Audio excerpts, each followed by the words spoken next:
E voltamos a falar de eleições, porque agora é hora de entender os desdobramentos e impactos deste primeiro turno com o cientista político e professor do INSPER, Leandro Consentino. Boa tarde, Leandro. Bem-vindo ao Mercado e Companhia. Boa tarde, Priscila. Um prazer estar aqui com você e com todos os telespectadores do Canal Rural. Prazer é nosso. Leandro, o que este resultado sinaliza em relação às campanhas de cada candidato e quais podem ser as dificuldades dos dois candidatos nesses próximos dias até o segundo turno?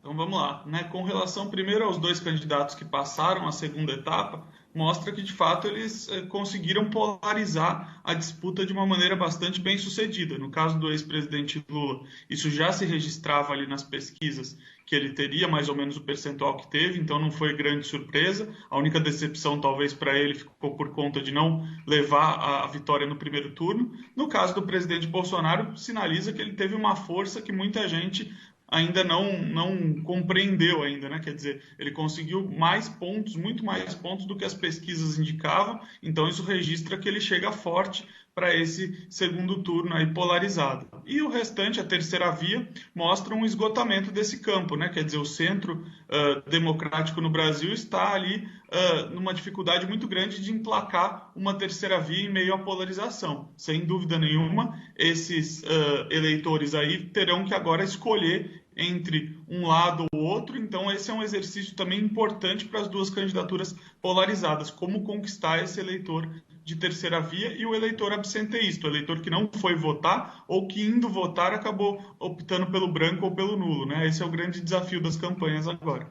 Agora, esse temor, né, de que um segundo turno entre Lula e Bolsonaro poderia colocar mais pressão política e instabilidade, como é que você enxerga esse cenário de polaridade, como você mesmo mencionou?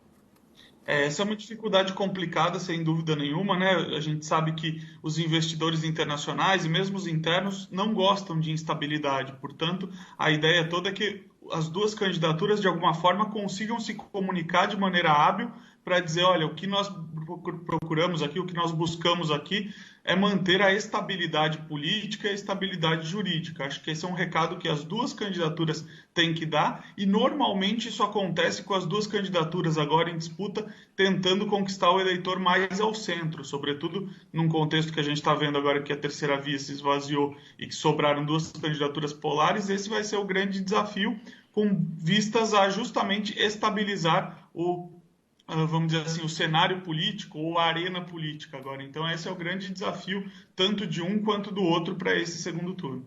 Quem se identificou com a chamada terceira via, para quem você acha que essa parcela da população vai se direcionar?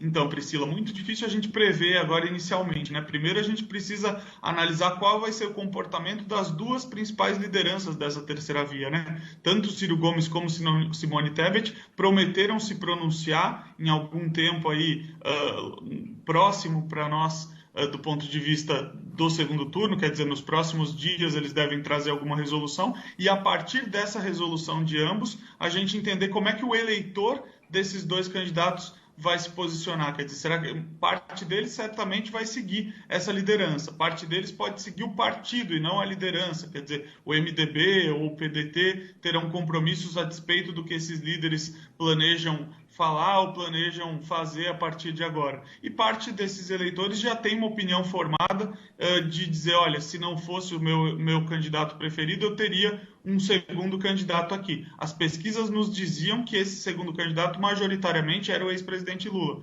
mas como o termômetro aí estava um pouco quebrado, né, as pesquisas não entregaram direitinho aquilo que elas estavam prometendo, a gente tem que ter um pouco de parcimônia para ver o que vai de fato acontecer a partir de agora. A própria candidata Tebet pediu uma agilidade, né, nesse pronunciamento, porque ela disse que logo mais já vai se pronunciar também a este apoio. Agora, Leandro, o futuro presidente vai ter que enfrentar um Congresso que começa 2023 com os partidos do Centrão mais fortalecidos. Como traçar essas alianças no caso dos dois candidatos e quais podem ser os obstáculos, na sua opinião? Priscila, esse é um grande desafio, sem dúvida nenhuma, né? Quer dizer, a gente tem aí um centrão muito fortalecido e que tende a se aglutinar ainda mais. Já há rumores, inclusive, de fusões partidárias e tudo mais. Esse vai ser um duplo desafio, tanto para um presidente quanto para outro. Agora, a grande questão são duas, né? Primeiro, o perfil desse Congresso eleito. Esse é um Congresso mais conservador, portanto, se Jair Bolsonaro for reeleito, terá mais facilidade de governar com esse Congresso do que no caso do ex-presidente Lula, que teria que fazer concessões maiores ou se aproximar de lideranças mais conservadoras, mais à direita, ou de pautas mais ligadas a esses setores. Agora, do ponto de vista do orçamento secreto, que é uma grande questão colocada aí na relação entre executivo e legislativo, essa dificuldade vai ser dada tanto para um quanto para outro. Quer dizer, em que medida um governo, um poder executivo consegue governar sem ter a prerrogativa orçamental, quer dizer, deixando ela nas mãos do Congresso como ela está hoje. Esse vai ser um desafio muito grande, que ou você de alguma forma desmonta essa maneira hoje de fazer essa relação, ou tanto um quanto o outro terá dificuldades de implementar suas pautas, suas medidas durante esses 4 anos aí de governo que se prenunciam para o próximo mandato. Porque a escolha dos nomes também para compor os ministérios dos 2 candidatos também pode trazer aí alguma dificuldade na relação com o Congresso. Você acredita nisso também?